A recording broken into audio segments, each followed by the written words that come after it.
네. 식사들 맛있게 하셨나요? 네. 세 번째 시간 시작하려고 하는데요. 네. 좀 점심시간 한 시간이 좀 촉박하죠? 네. 또, 네. 그럼 오늘 마지막 강의, 우리 레위기 강의 할 텐데, 제가 기도하고 시작하도록 하겠습니다. 사랑하신 하나님 아버지, 감사합니다. 성경 통독 캠프로 우리 2024년도 첫 해를 주의 말씀을 읽으면서 시작할 수 있도록 인도해 주셔서 감사합니다. 특별히 출애굽기에 이어서 레위기의 말씀들 살펴보게 될 텐데, 이 레위기를 통해서 주님의 백성들에게 하시고자 하는 하나님의 음성을 듣게 하여 주시고, 특별히 우리 가운데 주권을 주시는 그 하나님 아버지, 우리의 모든 것을 통치하고 다스리시는 그 주님을 경험하게 하여 주시옵소서. 그냥 딱딱한 법을 넘어서 우리 가운데 관계하기 원하시고 거룩으로 초대하시는 그 하나님의 초청에 응답하는 시간 될 수 있도록 주여 인도하여 주시옵소서. 감사드립니다. 예수님의 이름으로 기도합니다. 아멘. 네. 이번 시간에는 이제 출애굽기에 이어서 레위기를 우리가 좀 살펴보도록 하겠습니다. 레위기라고 하면 여러분들 어떤 인상을 받으십니까? 뭔가 고비 같은 느낌. 특히 성경 통독을 할 때에 창세기랑 출애굽기는 재밌게 잘 읽지만 레위기에서 무너지는 모습들을 좀 많이 보게 되는 것 같아요. 바로 잠이 오게 되는, 특히 공교롭게도 이번 시간도 점심시간 밥 먹고 딱 졸릴 그때 레위기를 다루게 될 텐데, 네, 그래도 여러분들 힘내시기 바랍니다. 여기서 네, 무너지면은 쉽지 않죠. 네, 레위기를 잘 넘고 그 다음에 이제 민수기 신명기도 이제 읽는 알아보는 여러분 됐으면 좋겠고요. 우리가 출애굽기 강의 첫 시간에서도 살펴봤듯이 이 레위기 또한 그 구약의 뼈대가 되는 역사서 17권의 그 선상 가운데서 따라서 살펴볼 필요가 있는 거죠. 그래서 다시 한 번 더 그 역사서의 그 뼈대 위에서 레위기를 보고 싶은 겁니다. 그래서 그 뼈대 위에 레위기를 보면 레위기가 어디에 속해 있었죠? 네, 출애굽기 바로 아래에 레위기가 이렇게 있었죠. 네, 출애굽기 아래에 레위기가 있었다. 자, 왜 그럴까요? 자, 이 레위기는 출애굽기 20장에 그 십계명 언약을 받았을 그때에 하나님께로부터 받은 법령이기 때문에 그렇습니다. 네, 출애굽기 안에 어떻게 보면은 속해 있는 책이 레위기라고 할 수 있죠. 특히 이스라엘 백성들이 출애굽 직후에 얼마 동안 시내산에 머물렀죠? 네, 11개월 동안 산에 머물렀습니다. 그래서 그 시내산에서 머물렀던 그 하나님의 임재를 경험했던 그 11개월의 시간 동안에 받은 것이 바로 이 레위기다. 그래서 이 레위기를 다시 하나님 나라의 그 관점이죠. 그 하나님 나라의 그 관점에서 보자면은 아까 나라의 3요소 중에 어디에 속했다고 말씀드렸습니까? 네. 국민 영토 주권 중에서 바로 이 주권에 해당하는 부분이 바로 이 레위기입니다. 과연 이 이스라엘 백성들의 주인은 누구인가? 누가 왕인가? 그 성경의 거대 담론 있죠. 창세기부터 요한계시록까지 그 성경이 말하고자 하고 제시하는 것, 알려주는 것, 누가 왕이냐? 네, 이 거대 담론에 대한 이 구체적인 답이 바로 이 레위기의 이 규례들을 통해서 주어지게 된다는 겁니다. 그래서 이걸 구체적으로 하나님께서 어떻게 다스리시고 그분이 우리 어떠한 왕인지를 제일 처음에는 하나님과의 그 관계를 말하고 있는 그 제사법을 통해서 말을 해주고 있고요.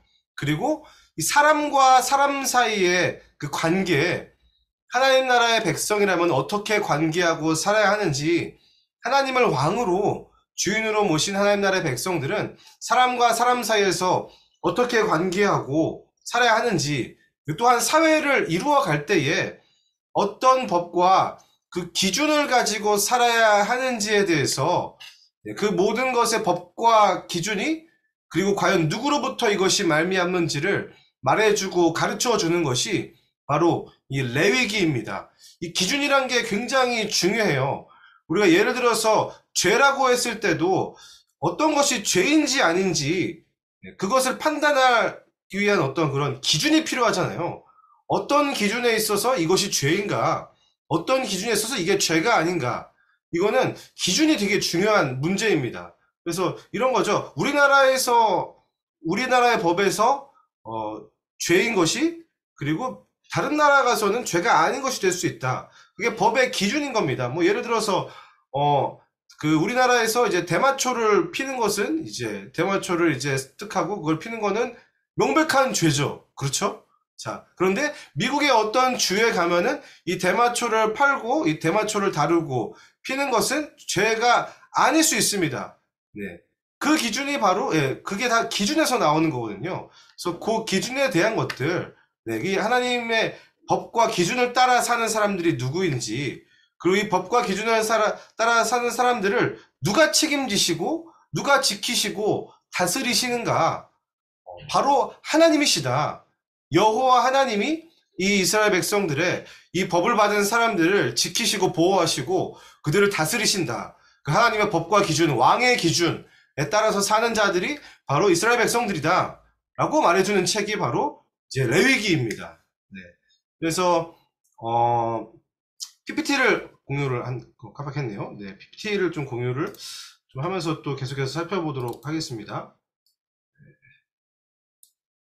네, 잘 보이시죠? 네, 레위기라고 있는데, 네. 먼저는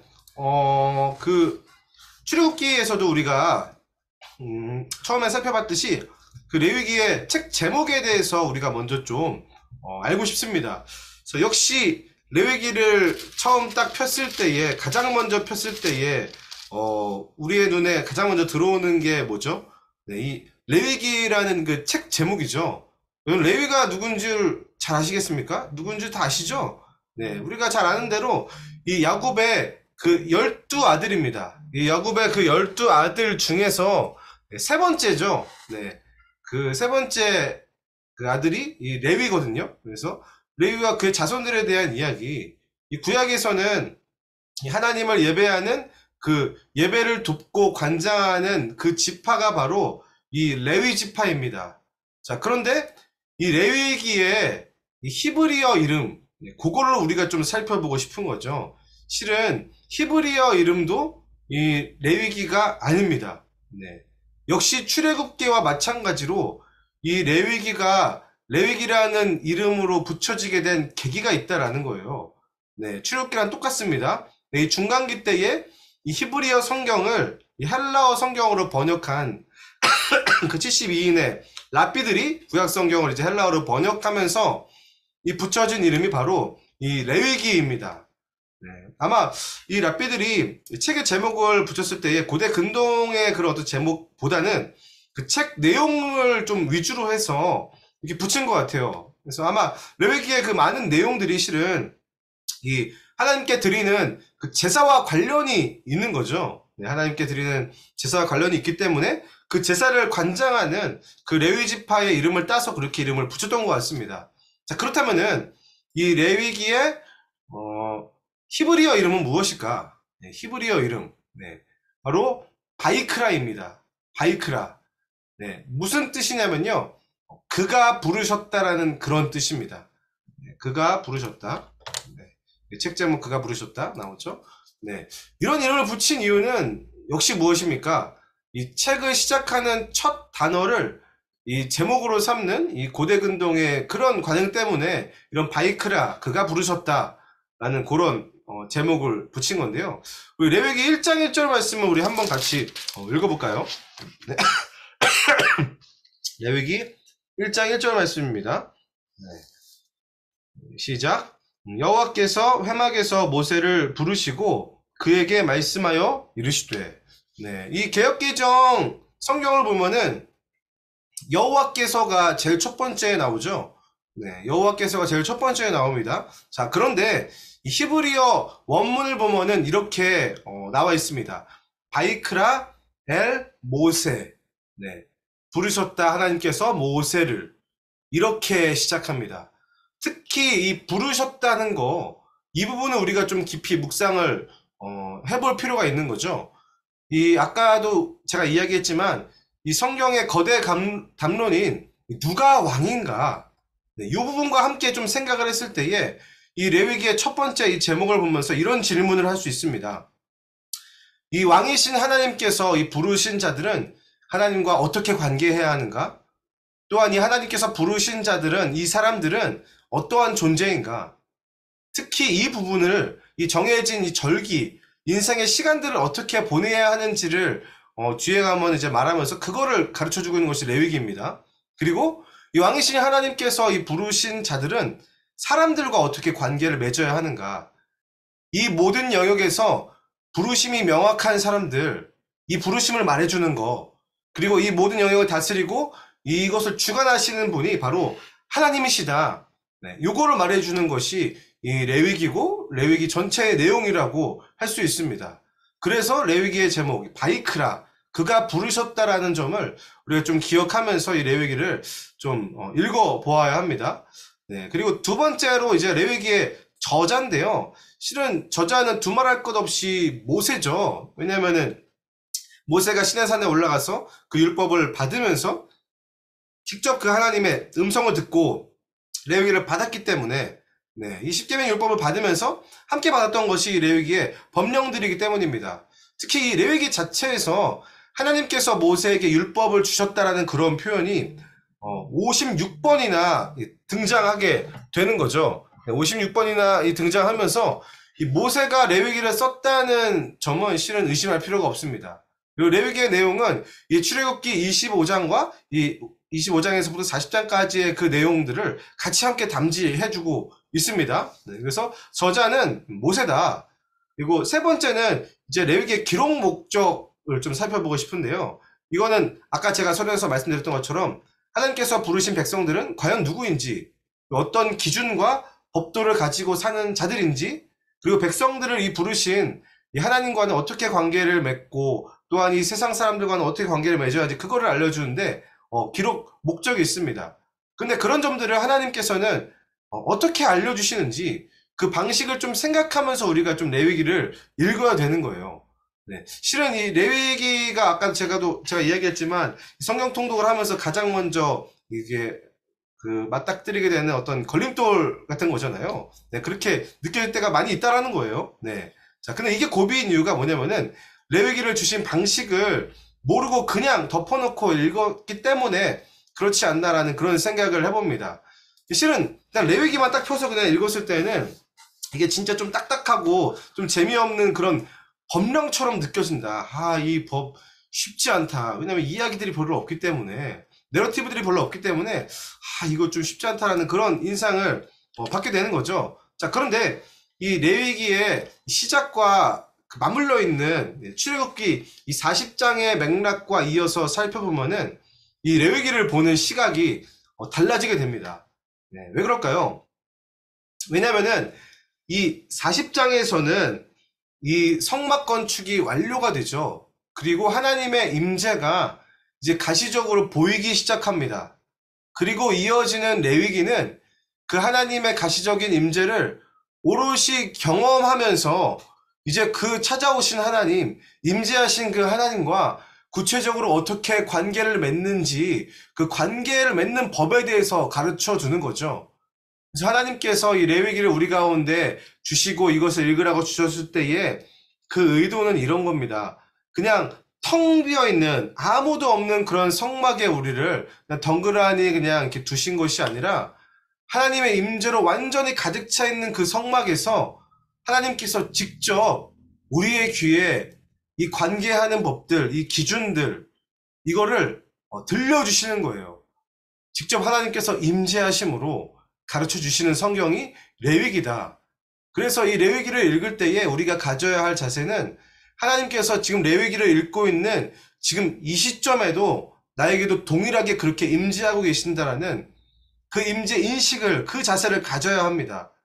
물론 그래도 자매 임재가 더 빨리 올 수도 있겠지만, 네, 성경의 위치의 배열에도 실은 저는 영감이 있다고 봐요. 하나님께서 그 배치와 순서들도 다 영감하셨다고 저는 그렇게 믿는 사람입니다. 그래서 성경의 위치를 그렇게 배열하심으로 레위기를 읽을 때 하나님께서 의도하신 것이 무엇일까 그 하나님의 충만한 임재를 경험하는 가운데 이 구체적으로 하나님과 관계하는 법들에 대해서 이 관계에 대해서 이 레위기를 통해서 가르쳐 주시고 읽도록 하는 그런 목적이 있는 것이 레위기입니다. 네.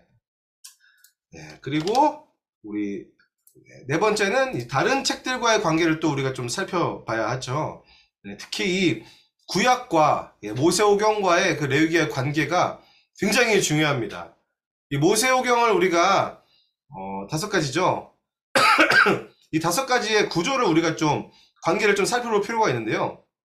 이 모세오경에서 이 레위기의 위치는 중앙을 차지합니다. 중앙. 네. 그 말이 무슨 말일까요? 그 모세오경의 핵심, 네, 그 정중앙에 레위기가 있다. 네. 이 레위기를 중심으로 하나님께서 지금 모세오경을 말씀하고 계신다라는 그 말입니다. 그래서 그렇다면 레위기를 중심으로 하나님께서는 과연 무슨 이야기를 하고 싶으신 걸까? 네. 하나님께서 부르신 하나님의 백성들은, 레위기의 제목과 마찬가지죠. 네. 부르신 하나님의 백성들은 이 거룩하신 하나님의 임재와 그분의 다스림 없이는 아무것도 할 수 없는 존재다. 네. 그거를 말해주고 있는 거예요. 특히 그 점을 이 예배를 통해서 강조하고 있는 것입니다. 그래서 이 모세오경의 구조를 보면은 이렇게 볼 수가 있어요. 보면 A의 부분은 창세기죠. 네, 창세기의 그 마지막 장면을 보면은 이렇게 끝이 납니다. 야곱이 애굽에서 그 12아들들을 축복하면서 끝이 나요. 네. 그리고 이 마지막 부분을 한번 볼까요? 쭉 보면 표시를 못했네요. A-를 보면은 신명기의 마지막 장면을 보시면은 이 모세가 12지파들을 축복하면서 신명기가 끝이 나게 됩니다. 어떻죠? 첫 번째 창세기의 마지막 장면이 야곱이 애굽에서 12아들들을 축복하면서 끝이 나고, 그리고 모세오경의 마지막 부분, 신명기의 마지막 장면에 모세가 12지파들을 이렇게 축복하면서 끝이 납니다. 네. 수미상관 구조라고 여러분들 잘 아시죠? 네. 제일 처음 창세기의 마지막 부분과 이 신명기의 마지막 장면, 그리고 이런 수미상관 구조에서 가장 중요한 게 뭐라고요? 네. 요 가운데에 있는 거, 네, 레위기, 네, 거룩함, 예배와 정결, 절기에 대한 이야기. 이 레위기에 대한 이야기가 가운데에 들어가 있다. 이 거룩하신 하나님과의 관계를 다루고 있는 이 레위기가 모세오경의 중심을 차지하고 있는 구조입니다. 네, 이게 무슨 말이냐면, 하나님께서 부르신 하나님의 그 백성들은 이 거룩하신 하나님과 관계하는 것이 가장 중요하다. 하나님과 관계하는 자가 누구냐? 이 세상에서 하나님과 관계하는 자가 누구냐? 바로 이스라엘 백성들은 너다. 그게 너의 정체성이야. 너희들의 정체성은 나와의 관계에서밖에는 나올 수가 없어. 그 이야기를 하고 있는 거예요. 그게 가장 중요하다. 이게 가장 우선순위다. 하나님과 관계하는 것이, 거룩하신 하나님과 관계하는 것이 그 어떤 축복을 받는 것보다, 출애굽을 하는 것보다, 그리고 가나안 땅에 들어가서 그 땅을 정복하고 그 땅을 누리는 것보다, 그 안정감을 누리는 것보다 비교도 할 수 없을 만큼 중요한 게 뭐라고요? 거룩하신 하나님과 관계하는 거. 네. 레위기가 그걸 이야기해주고 있습니다. 네. 그리고 우리가 또 주의 깊게 살펴봐야 할 것은, 이 구약은 그렇다면은, 모세오경과의 관계는 그렇다면은, 이제 레위기와 신약과의 관계, 네, 이게 또 중요합니다. 먼저 이 복음서에도 우리가 살펴보면은 많은 이야기들이 나오죠. 특별히 이 구약의 레위기에서 말했던 어떤 그런 예식과 이 예배에 대한 부분들, 온갖 명절들과 절기들이 다 나옵니다. 이 예수님도 보면은 이 아기 예수님께서 그 정결례부터 시작하죠. 네, 정결례를 갖는 것부터 시작해서 그 여러 가지 명절들이 나옵니다. 뭐 유월절도 나오고 여러 가지 그 유대인들의 그 명절들이 나오고, 또한 바리새인들이 예수님을 공격하는 부분들이 다 무엇입니까? 네, 이 레위기의 이 법도, 네, 율법에 대한 부분들을 가지고 이제 예수님을 공격하는 거죠. 그래서 이 신약에서도 복음서에서 보면은 이게 다 모두 다 레위기의 그 법률과 율법과 관련된 이야기들을 가지고 있습니다. 그래서 이 출애굽기라는 것이 마찬가지죠. 이 출애굽기와 마찬가지로 이 레위기에 대한 이 이해가 선행되어지지 않고는 역시 복음서의 내용들도 온전히 이해하는 것이 어렵다. 네. 그리고 특별히 이 히브리서와의 관계를 우리가 좀 살펴봐야 됩니다. 이 히브리서의 내용들을 우리가 잘 보면은 실은 레위기, 특별히 레위기 1장부터 7장에 나오는 그 제물과 그 제사들에 대한 의미를 알지 못하고는 이 히브리서를 제대로 읽을 수가 없어요.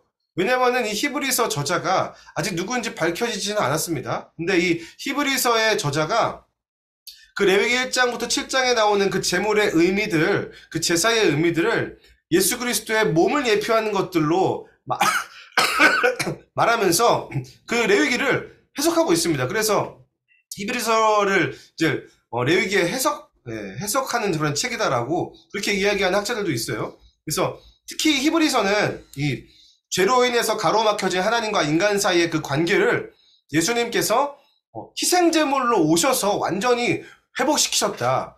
그래서 이제 예수 그리스도를 믿는 누구든지 하나님과 관계할 수 있다라는 거를 이 레위기를, 구약의 레위기를 해석하면서 히브리서가 복음을 선포하고 있습니다.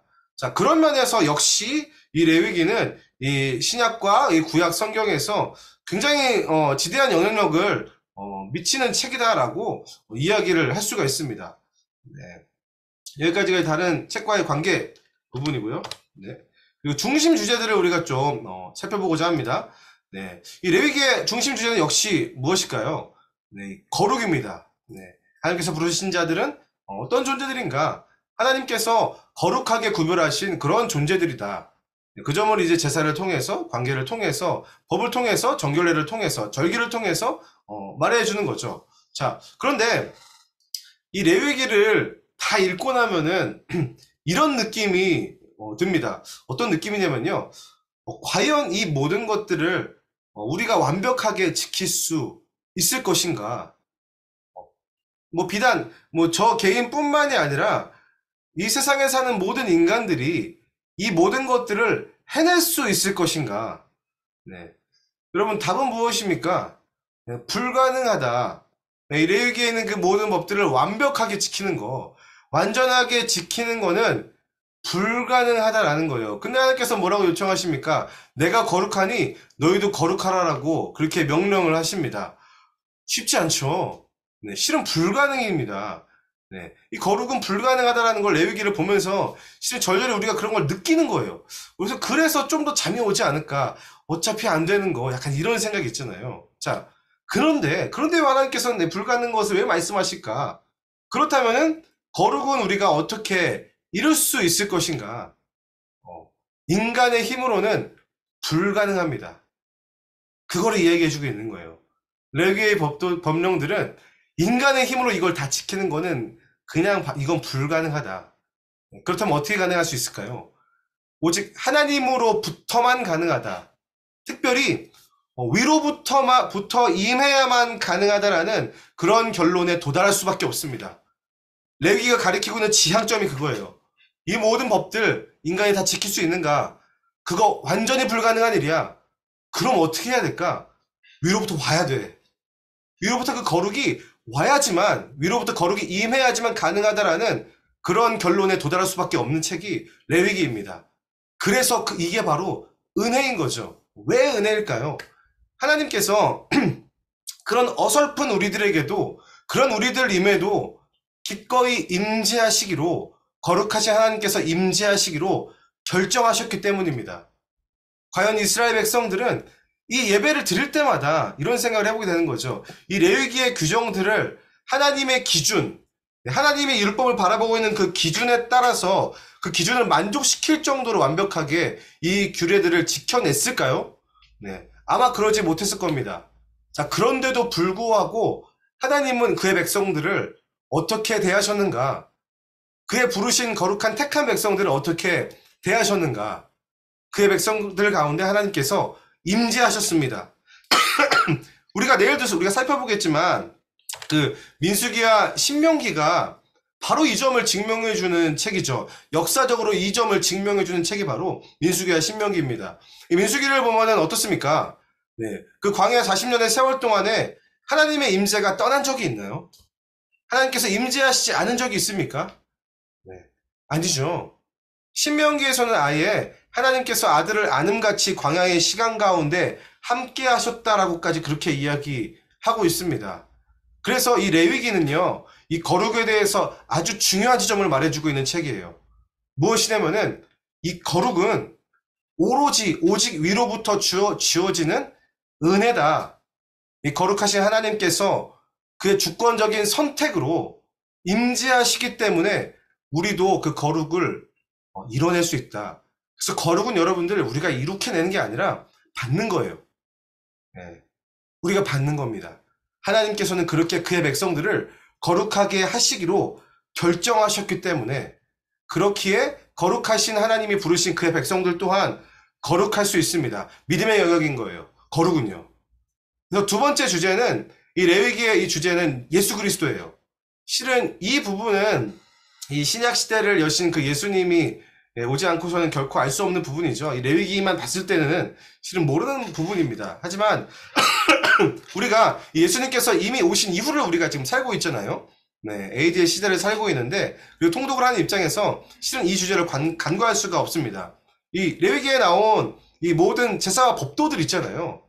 그 모든 것의 의미 하나하나가 전부 다 누구를 가리키고 있어요? 전부 다 이 예수 그리스도를 예표하고 있다. 예수 그리스도께서 이 모든 법령들을 다 이루셨기 때문에 이 레위기의 중심 주제는 저는 예수 그리스도일 수밖에 없다고 생각합니다. 그리고 무엇보다 이 방금 전에 살펴봤던 그 거룩의 특징 뭐였죠? 거룩의 특징. 네. 우리의 힘으로는 이룩할 수 없다. 위로부터 주어지지 않으면은 결코 우리가 이룩할 수도 없고 손에 쥘 수도 없는 것이 거룩이었죠. 자, 그런 의미에서 이 예수 그리스도, 예수님은 어떠한 분이십니까? 이 하나님의 절대 주권으로 인해서 우리 가운데 그냥 주어진 거룩하신 하나님의 아들입니다. 이 위로부터 오신 거룩하신 하나님의 아들이 오셔서 이 레위기의 모든 거룩의 기준과 법도들을 다 전부 성취하시는 거죠. 그리고 그 예수 그리스도를 믿는 성도들의 마음 가운데 찾아오시고 함께 하십니다. 우리와 함께 하시는 그 하나님, 그 예수 그리스도. 그렇기에 은혜다. 그래서 저는 이 레위기는 은혜의 책이라고 감히 정의할 수 있을 것 같습니다. 그래서 이러한 주제들을 좀 기억하면서 우리가 레위기를 읽어볼 필요가 있는 거죠. 그래서 이 주제들을 기억하면서 우리 레위기의 이 구조와 내용들을 좀 본격적으로 좀 살펴보도록 하겠습니다. 네, 먼저 레위기의 전체 내용 구조를 좀 보려고 하는데요. 이렇게 레위기는 구성이 되어 있습니다. 네, 어떻게 되어 있냐면요. 먼저 1장부터 7장 이렇게 전체 27장인데요. 1장부터 7장까지를 보면은 이 제사 규정에 대해서 나와 있어요. 네, 이 제사 규정에 대해서 나와 있는데 특별히 이 장은 이 구약의 5대 제사 있죠. 네, 대표적인 5대 제사에 대해서 다루고 있는 장이 1장부터 7장까지의 말씀입니다. 여러 가지 많은 제사들이 나오죠. 5가지의 제사가 나옵니다. 자, 그런데 우리가 이 5대 제사를 살펴보기에 앞서서 이 제사의 기본 규정에 대해서 알아야 합니다. 네, 이 제사들을 드리기 전에 이 예배자가 제사를 드리는 사람이 어떻게 이 제사를 준비해야 되고 어떻게 제사를 드려야 하는가, 그 기본 규정, 공통된 기본 규정이 있다라는 거죠. 네, 그게 뭐냐면요. 네, 첫 번째는 동물을 가져오는 방법이에요. 네, 이 동물을 가져오는 거, 이거는 제사장이 가져오는 것이 아니라 제사를 드리는 사람이 제사에 사용될 동물을 직접 가지고 와야 됩니다. 직접 가지고 와야 되는 거죠. 네, 그 제물이 상하지 않도록 흠없는 어린 양으로 출발을 했지만 가져오는 그 기간 중에 이 양이 삐끗했어요. 살짝 다쳤어요. 살짝 까졌어요. 무릎이 나갔어요. 어떻게 될까요? 다시 흠없는 어린 양을 찾아서 가져와야 한다. 이런 수고가 있어야 됩니다. 네, 첫 번째 규정이 그거고요. 자, 두 번째는 뭐냐면요. 제물을 다루는 첫 번째 과정이에요. 그 과정들을 다 거쳐왔어요. 그래서 이제 이 성막까지 왔습니다. 이제 와서 뭘 해야 되냐면요. 뭘 하죠? 네, 이제 그 제물에 안수를 합니다. 그 동물의 머리에 손을 얹어놓고 안수의 과정을 거치게 된다는 거죠. 이게 어떤 의미일까요? 이 제물이 지금 나랑 똑같다라는 거예요. 이렇게 안수함으로 인해서 내가 지었던 이 죄악들이 있잖아요. 내가 지었던 이 죄들이 이 제물에게 전가되는 겁니다. 네, 실은 이 제물이 곧 나라는 거죠. 내가 이 제물의 운명에 원래 처해야 됐음을 인정하는 행위가 이 안수하는 그런 행위입니다. 그리고 마지막 세 번째, 재물을 잡는 규정. 저는 이게 가장 중요하다고 보거든요. 네, 이게 왜 중요하냐면요. 그렇게 안수를 한 다음에 이제 이 재물을 잡아야 되잖아요. 네. 이 재물을 잡아야 되는데 누가 잡습니까? 제사장이 잡아주나요? 네. 아니 어떤 그런 전문 도축인이 와가지고 잡아줍니까? 아니에요. 네. 이 재물을 가져온 이 제사를 드리는 사람이 직접 이 동물을 죽여야 한다. 네. 직접 이 동물을 죽여야 한다.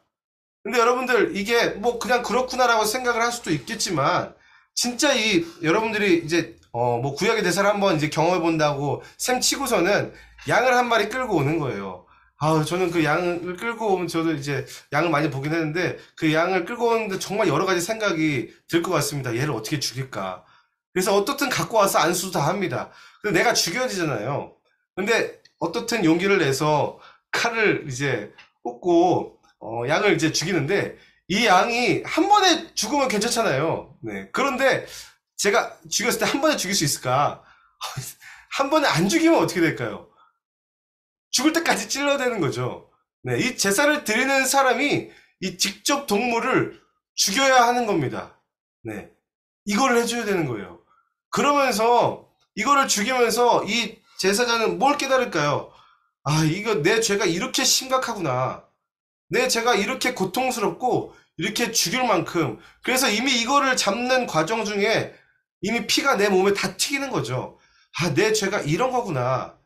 내가 죄를 지어서 이런 죽음을 내가 당할 수밖에 없는 그런 존재였구나. 그런 존재구나라는 것을 오롯이 느끼면서 이 제물을 잡고 제사를 드려야 된다라는 거예요. 그래서 이 하나님께 제사를 드린다는 거 결코 따분한 일이 아닙니다. 이걸 실제로 해보면은 정말 그 모든 것들을 통해서 내가 얼마나 죄인인지를 절절히 느끼고 깨닫고 경험하게끔 하나님께서 그렇게 경험하게끔 이 제사 제도를 우리 가운데 주신 거예요. 하나님의 임재 앞에서 그걸 느끼는 거죠. 내가 얼마나 죄인인지를 그 주의 임재 앞에서 느끼면서 이미 이 제물을 죽이면서 그거 우리의 죄의 심각성을 느끼고 회개하는 심령의 어떤 회개가 일어나는 그런 장치가 이 제사를 처음 드릴 때의 그 기본 규정에 포함되어져 있다라는 겁니다.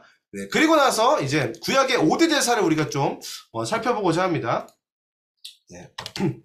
네, 구약의 5대 제사인데요. 중요한 내용들만 제가 이렇게 그림으로 약간 좀 이렇게 아동틱하게 네, 제가 초딩 입맛이어서 약간 좀 아동틱하게 준비를 좀 했습니다. 네, 먼저 우리가 살펴보고자 하는 구약의 5대 제사 중에 하나는 번제입니다. 네, 번제 여러분들 잘 아시죠?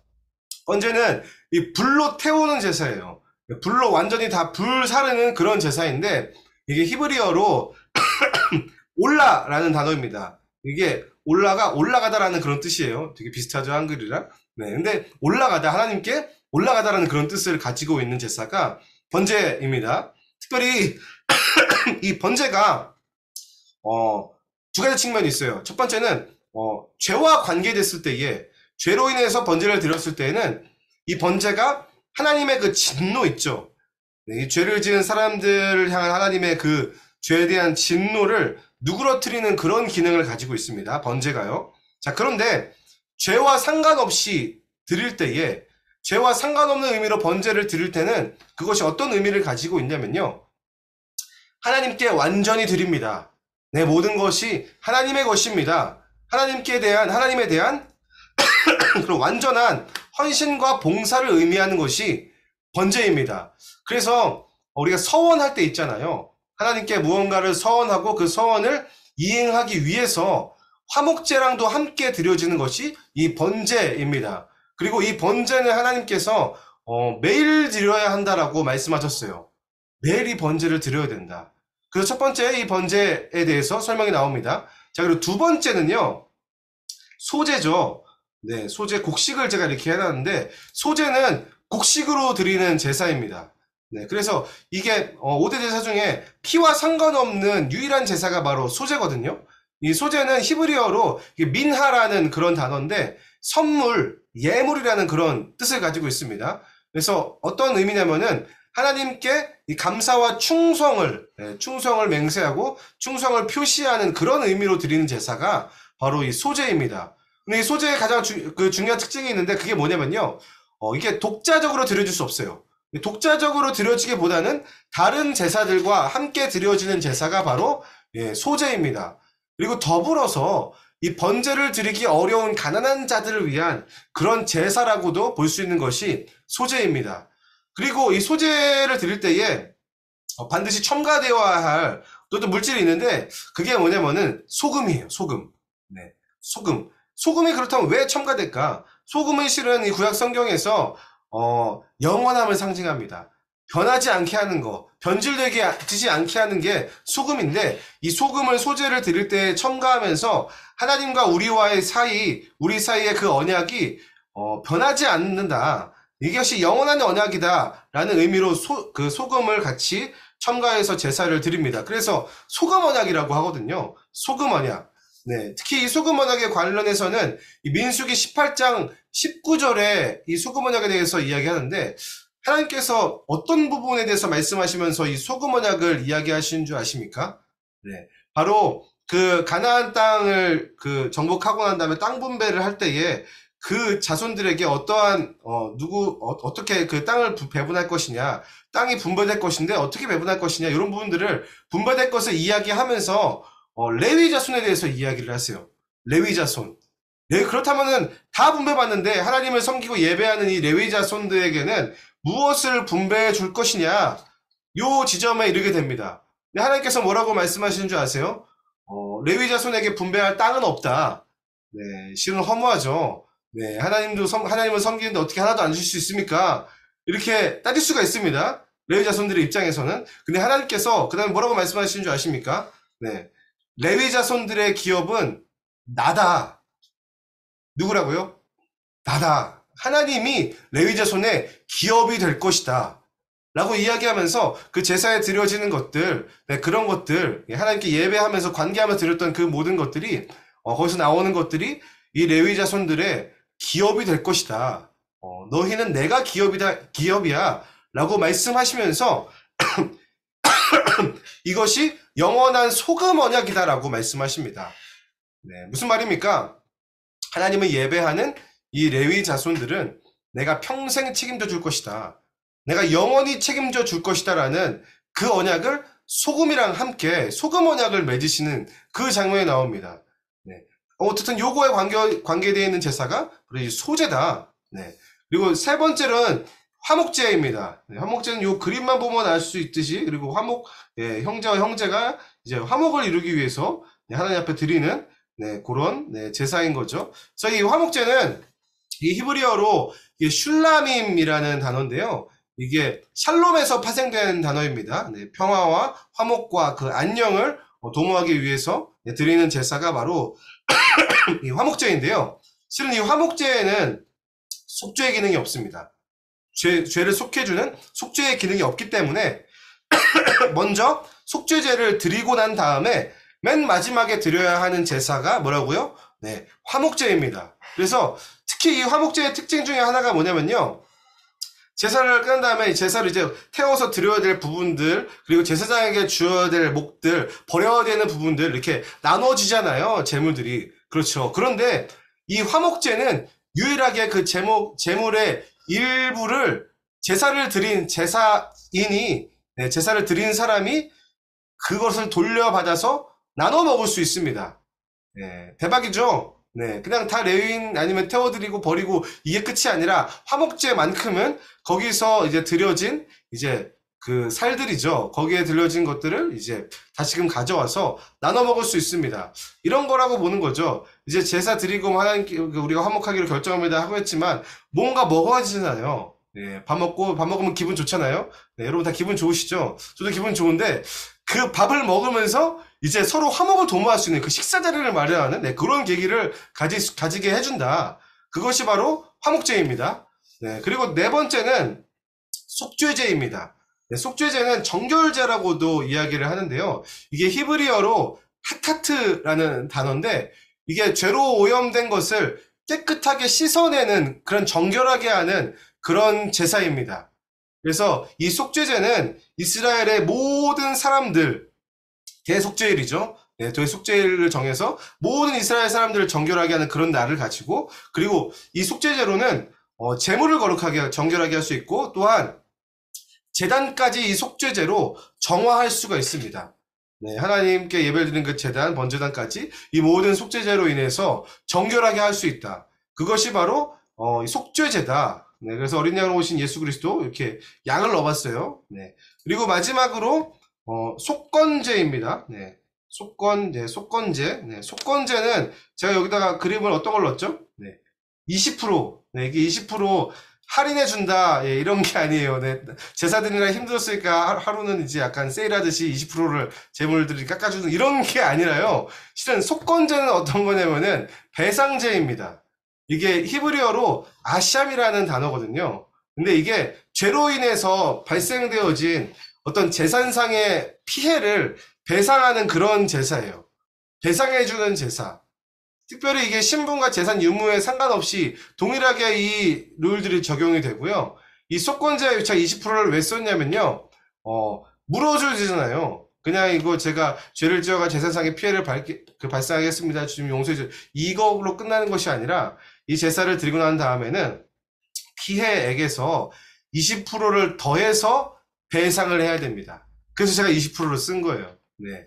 20%를 배상해야 하고, 그리고 숫양을 하나님께 제물로 드려야 하는 제사가 바로 이 속건제라는 제사입니다.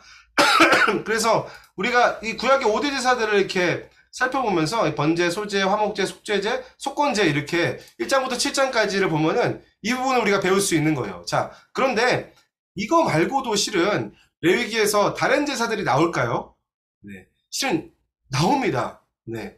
5대 제사 말고도 다른 명칭의 제사들이 레위기를 보면은 우리가 발견할 수가 있죠. 네. 근데 실은 이 부분이 굉장히 많이 헷갈립니다. 왜냐면은 분명 이스라엘 제사는 이 5개인데 그 뒤에 여러 가지 다른 제사들이 나오는데 이건 도대체 뭐냐라는 우리가 의문이 생길 수가 있는 거잖아요. 그래서 이 레위기를 읽을 때 5대 제사 말고 이 다른 제사들도 우리가 정리를 할 필요가 있어요. 네. 어떤 제사들이냐면요. 자, 이런 거예요. 네. 이게 총 4개의 제사인데 실은 요 4개의 제사들은요, 뭐 따로 드리는 그런 제사가 아니라 이 5대 제사를 드릴 때에 드려지는 제사 방식을 이야기하는 그런 제사들이 요 4가지 네, 제사들입니다. 이게 뭐 단독적으로 따로 드리는 게 아니라 이게 다 5대 제사랑 관련이 있는 그런 어떤 방식, 행위에 대한 그런 제사들입니다. 그래서 먼저 이 거제에 대해서 살펴보면 거제를 드리라 뭐 이런 얘기, 거제로 드리라 이런 얘기 하잖아요. 거제가 뭐냐면은 제사장의 재물을 이제 높이 들었다가 내리는 거. 네. 이게 무슨 의미냐면 하나님께 이게 바칩니다 라는 그 봉헌물의 의미가 있습니다. 특별히 관련 제사는 이 화목제 중에서 희생제물의 오른편 뒷다리를 드릴 때에는 거제로 드려라. 네, 오른편 뒷다리를 이렇게 들었다가 이렇게 놓는 거죠. 네. 그래서 요게 거제다. 네, 그리고 두 번째는 요제. 네, 요제는 이 제사장이 이 제물을 높이 든 후에 위아래로 그리고 또한 앞뒤로 흔드는 거. 요 행위가 바로 요제입니다. 역시 이것도 화목제 중에서 희생제물의 가슴 부위를 드릴 때, 부위마다 다르죠? 네, 가슴 부위를 드릴 때에, 그리고 땅에 처음 익은 그 소산물을 드릴 때에, 네, 요 요제로, 네, 높이 드는 위아래로, 그리고 앞뒤로 흔드는 요제를 드리게 됩니다. 그렇게 들으라고 말씀하셨어요. 네, 그리고 세 번째로는 전제죠. 네, 전제는 제물에 이제 포도주와 기름, 피 등을 이제 붓는 거죠. 네, 부어서 드리는 거. 그래서 이것은 단독으로 사용이 불가능합니다. 왜냐면은 재물에다가 이렇게 붓는 거잖아요. 네. 그렇기 때문에 단독으로는 사용이 불가능하고 항상 이 번제 또는 소제와 더불어서 사용되어지는 것이 이 전제입니다. 그리고 마지막으로 화제는 이 재물을 번제단 위에서 완전히 불로 태워드리는 거. 네, 화제, 불로 이제 태워드리는 거죠. 그래서 음식이나 뭐 재물이나 헌물들을 할 때에 그래서 모든 제사에 실은 다 쓰여지게 되죠. 네, 번제, 소제, 화목제, 속죄제, 속건제. 네, 이렇게 해서 화제가 사용되게 됩니다. 그래서 1장부터 7장까지 제사 규정에 대해서 다루고요. 그리고 이어지는 이 8장부터 10장까지는 이 제사장의 규정에 대해서 나오거든요.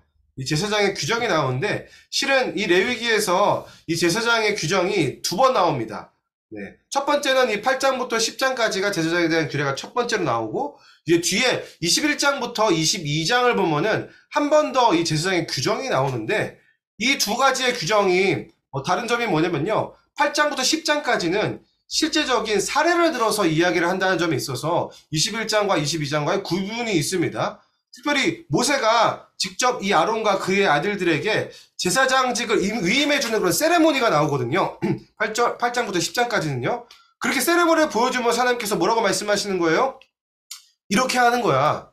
이렇게 예배 드리는 거야 라는 것을 그냥 말로만 하는 것이 아니라 시각적 교육을 하는 부분이 바로 이 부분입니다. 네. 그러면서 10장에 되게 중요한 이야기가 나오거든요. 10장에 보면요. 잠시만요. 네네. 그렇죠. 레위기, 그렇죠. 잘못 나왔네요. 죄송해요. 네. 10장에서는 어떤 이야기가 나오냐면요. 이 아론의 아들 나답과 아비후가 나옵니다. 근데 이 나답과 아비후가 어떻게 되죠? 네. 죽음을 당합니다.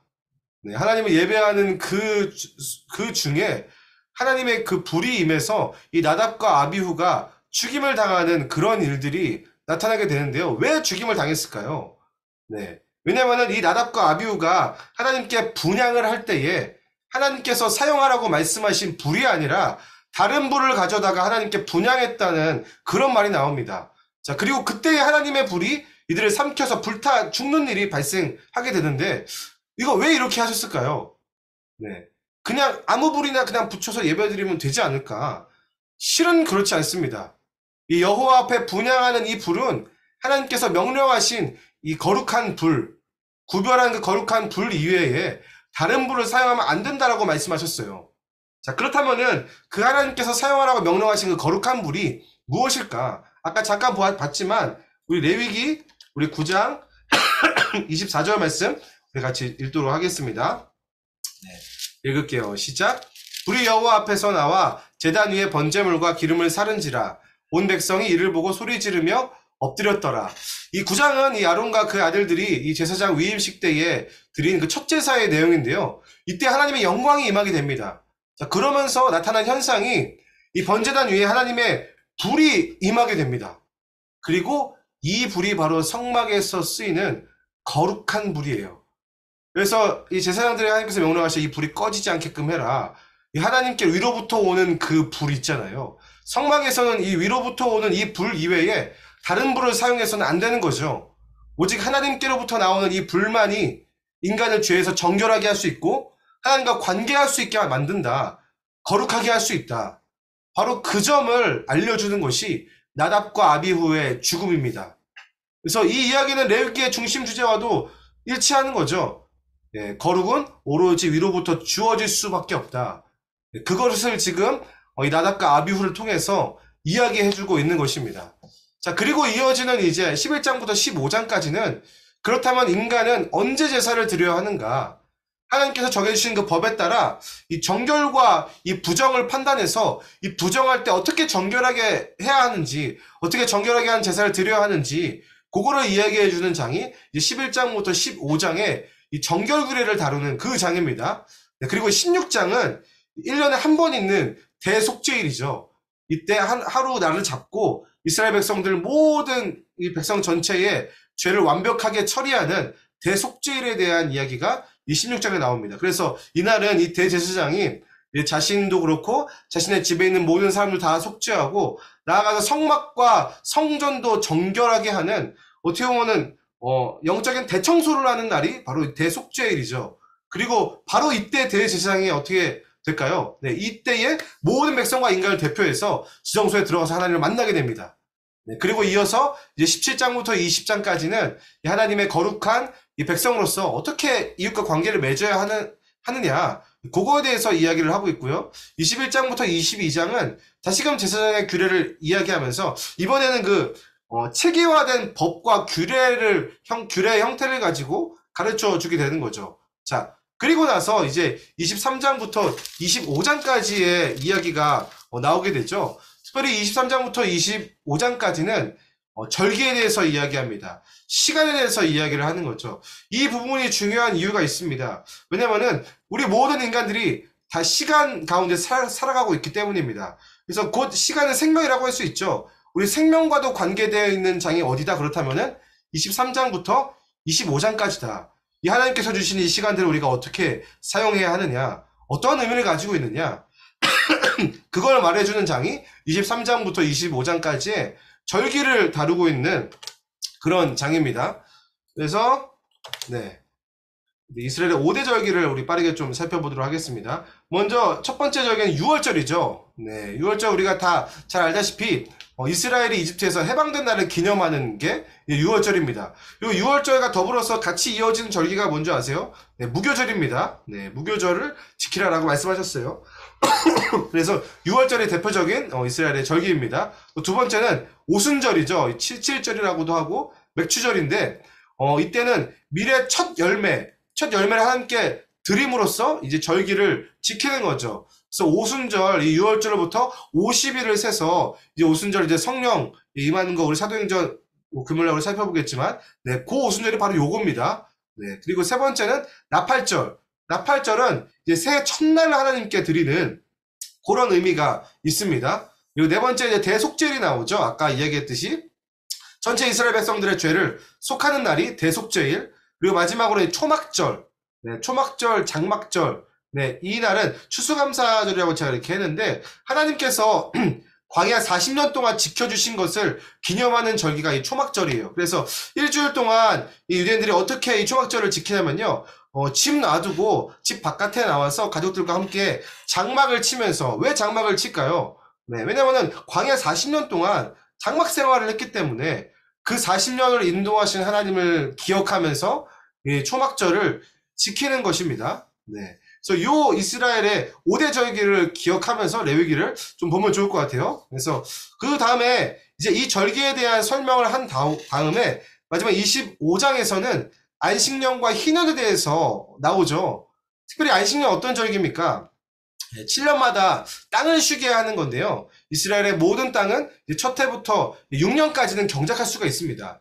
하지만 이 7년째는 어떻게 하라고 말씀하셨죠? 네, 땅을 쉬게 해줘라. 네, 이렇게 쉬게 해줌으로 인해서 인간은 오직 하나님께로부터 받은 은혜로만 살 수 있는 이 땅의 주인이 누구인가?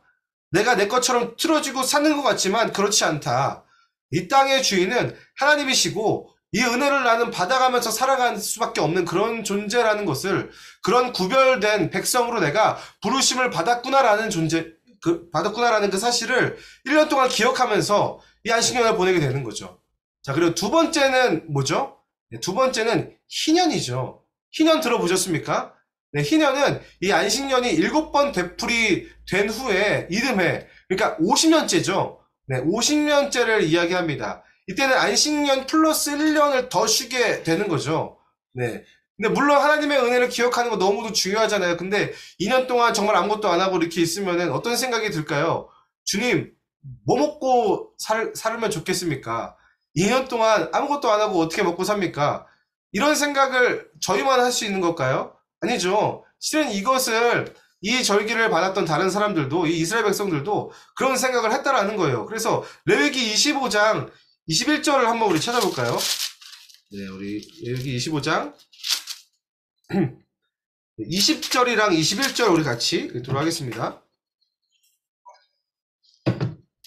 25장 20절부터 21절까지 우리 같이 읽겠습니다. 네. 네, 시작.